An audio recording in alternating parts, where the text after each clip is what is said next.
Ernix Dionisio na. Ay naku, napakasarap niyang anak ko na yan. Kung pagbibigyan ka sa araw na to, ngayon nandiyan si Yorme sa kabilang kanto lang, nag-aantay lang, at bigyan kanya pagkakataon, makausap mo siya ng personal. Anong gusto mong sabihin sa kanya? Ay marami. Isa lang. Huwag naman yung marami, maabot tayo hapon dito. Alam, pagtibayan niya yung loob niya, ibigay niya yung dapat ibigay para wag siyang mawala sa politika. Pagtibayan na loob. Oo, tibayan. Eh, ang gusto ko sabihin sa kanya, bumalik siya ng kamayor. Ituloy niya. Kasi kulang pa yung ano niya eh. Term yun, di ba? Tapusin niya na muna. Huwag niya ipinibigay sa tao yung ginagawa niya. Ganun lang. Kakaibigan ng mga dati mong mga alaala.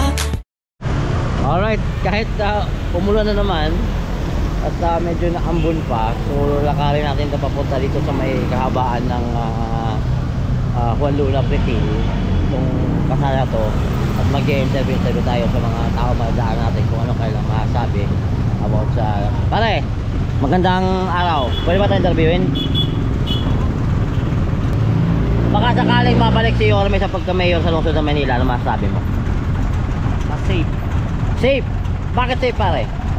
Mas maganda yung nagawa niya eh. Mas maganda yung mga ano niya sa Maynila. Pare, ano bang mga tumatak na ginawa ni Yorme sa'yo na hindi mo makakalimutan? Ayun, yung pinaganda niya yung Jones Bridge. Ano pa? Isa yun yung mga driver, mga pedicab driver, motorcycle driver, tricycle driver, anong natulong sa inyo? Bigas. Sana all.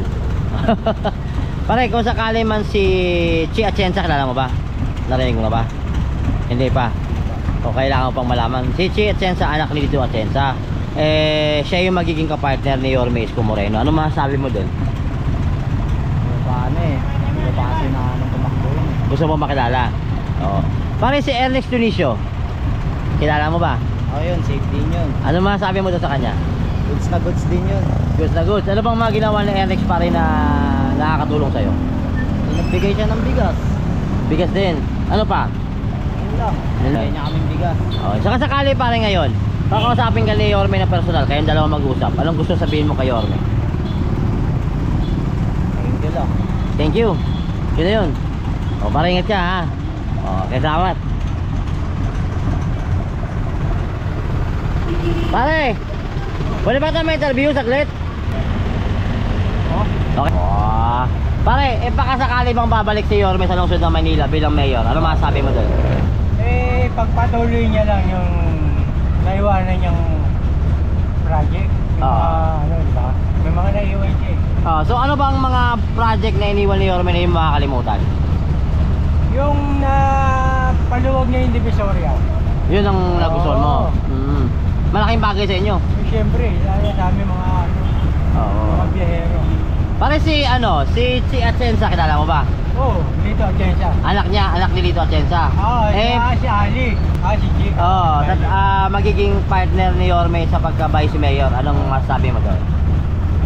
Eh, tularan niya na lang yung yung tatay niya. Kung ano yung nagawa noon. Dagdagan pa? Pagpatuloy niya. Ayun. Pare si Ernix Dionisio, ano masasabi mo sa kanya? Ernix Dionisio, ano kasi siya eh? Congressman? Congressman ng District 1 yun eh. Ito, 1 to eh. Oo, 1 to eh. Ano masasabi mo? Eh, maganda yung mga niya, yung mga project niya. Nakita mo yung mga ginagawa? Oo, mga ginagawa yung maganda. Sa inyong mga driver pare, may tulong ba si Congressman Ernix? Meron din naman. Maganda rin naman yung mga naitulong. So ngayon pare, ngayong oras na to, pagbibigyan ka ng pagkakataon, makasama mo si Yorme, kayong dalawa lang mag-uusap sa personal. Anong gusto sabihin mo sa kanya? Gusto ko kasi sabihin kay Yorme na magtuloy-tuloy na siya. Hawakan niya na maganda yung Maynila. Tuloy-tuloy? Mas natutuwa ka nun? Oo. Thank you pare, ingat niya ha.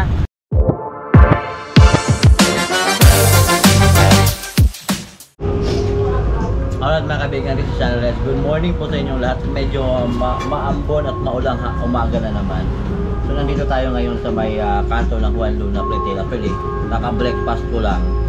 At ang ulam ko ngayon ay ito, laing tunay? Hindi, ano to? May manok na may malunggay na may gata. So, tapos syempre, all-time favorite. Malaki siya.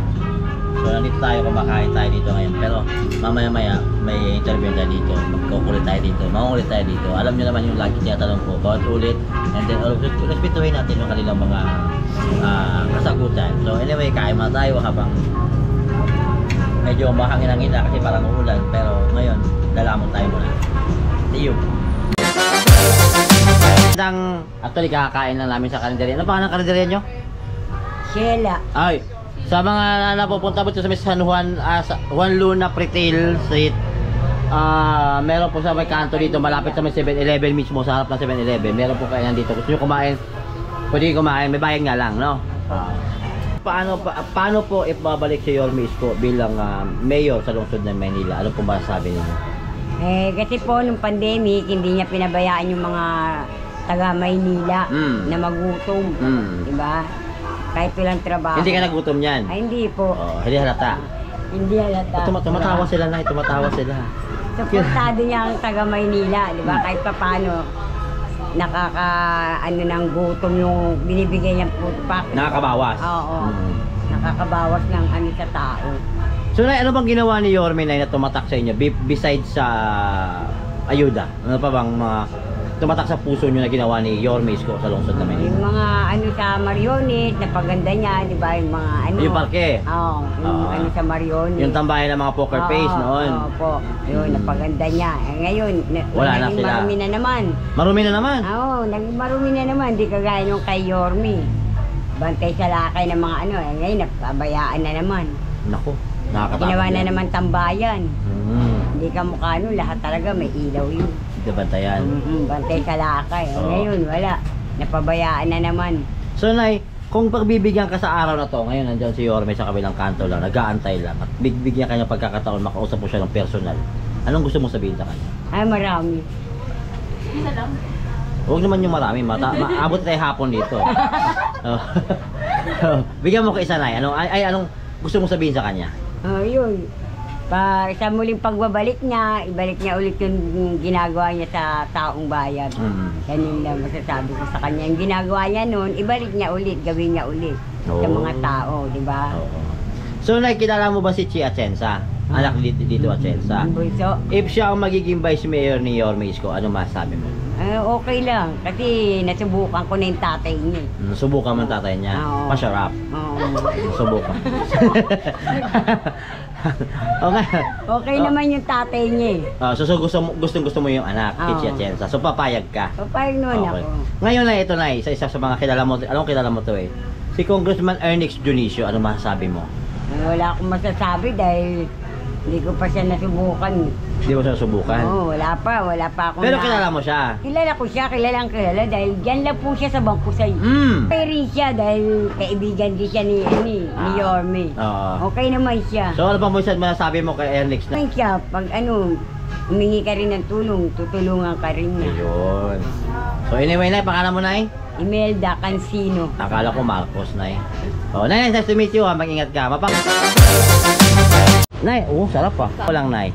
If sakali bang babalik ngayon si Yorme sa lungsod ng Manila at magiging mayor ulit, anong masasabi mo? Maganda siya magdala. Lagi kaming may ayuda sa kanya, mga senior talaga. Balak nga namin talagang siyang bumalik para maayos yung ayuda namin.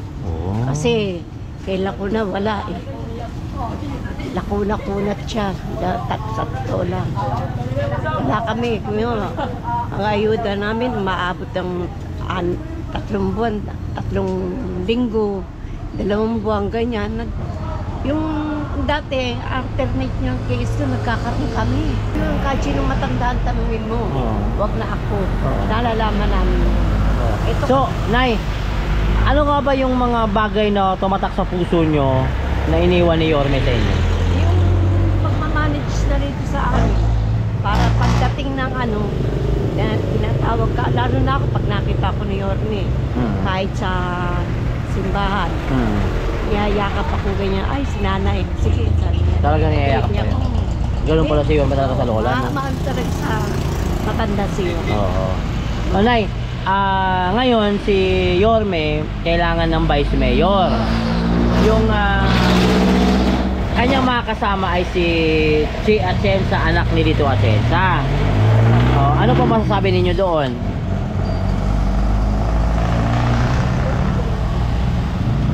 Babae? Oo, yung si Chi Atienza, yung anak ni Lito. Hindi ko pa rin nakikita yun. Pero gusto mo ba makilala? Oo. Pero kilala niyo mo si Lito Atienza, di ba? Oo, kilala ko Oo. yun.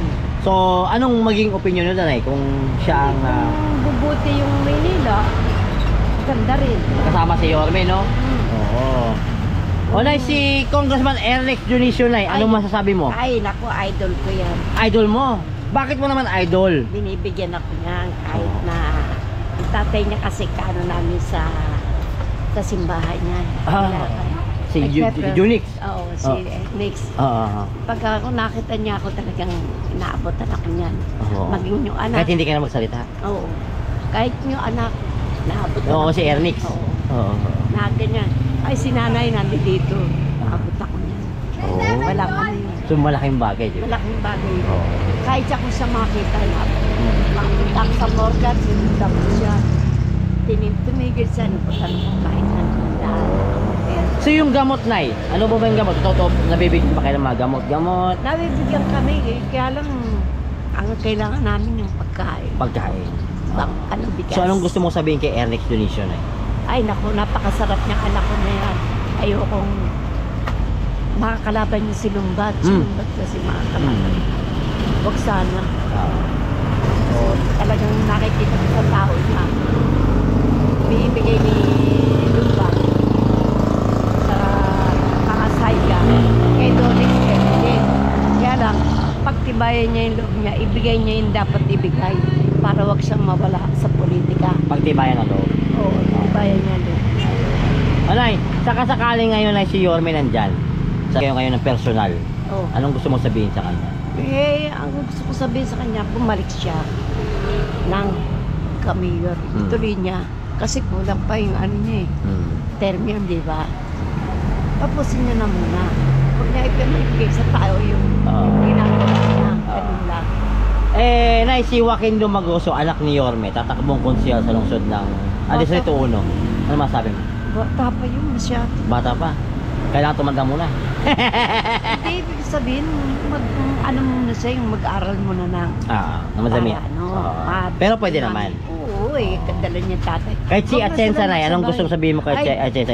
Kahit hindi mo pa siya kilala, anong gusto mong sabihin Si sa kanya? Atienza, kilala ko, di ba, naging mayor yan? Yung anak, anong gusto mong sabihin sa kanya?